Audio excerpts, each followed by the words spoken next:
Jangan lakukan hal ini jika kalian tidak mau telinga kalian sakit. Jadi banyak baru-baru ini kasus otomikosis ya, yaitu infeksi jamur pada telinga. Pasien datang dengan keluhan nyeri pada telinganya ya. Ada juga beberapa tidak nyeri tetapi gatal.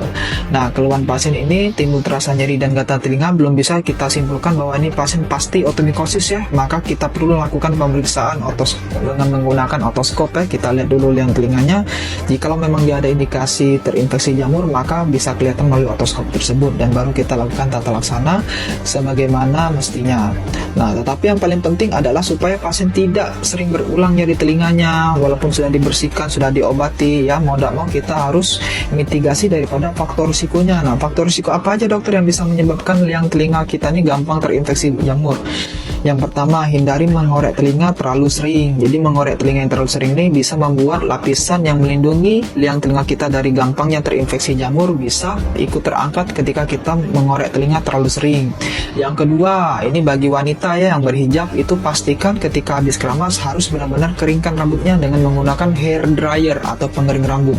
Jangan kita biarkan dia kering dengan sendirinya, karena itu bisa menyebabkan kelembapan pada liang telinga kita dan bisa memicu untuk timbulnya infeksi daripada jamur telinga.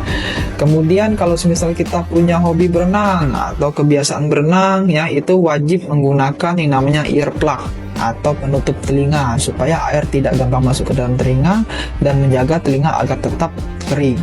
Nah, kalau misalnya kita sudah lakukan semua itu ya, terus kita gampang terkena yang namanya penyakit telinga atau nyeri telinga atau jamur telinga, maka perlu dicari tahu apakah konsumsi gula kita tinggi.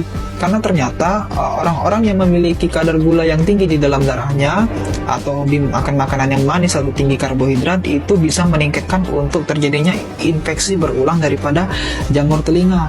Jadi jangan dipikir, wah saya kan nggak ada diabetes dokter, saya nggak ada kencing manis dokter, tetapi kok kenapa saya posisinya sering kena sakit telinga ya? Karena itu tadi, hobi atau sering makan makanan yang manis-manis atau yang tinggi karbohidrat. Maka dari itu mulai dari sekarang mulailah untuk mengurangi makan makanan yang tinggi gula atau tinggi karbohidrat. Nah, kemudian pasien-pasien yang punya riwayat diabetes mellitus. Nah, pasien-pasien dengan riwayat diabetes mellitus itu punya kecenderungan untuk gampang terinfeksi penyakit apapun, salah satunya adalah penyakit jamur pada telinga. Maka dari itu cara untuk supaya kita tidak gampang terkena penyakit radang telinga atau infeksi jamur pada telinga, yang mau tidak mau kita kontrol gula darahnya melalui pemeriksaan HbA1c yang terkontrol.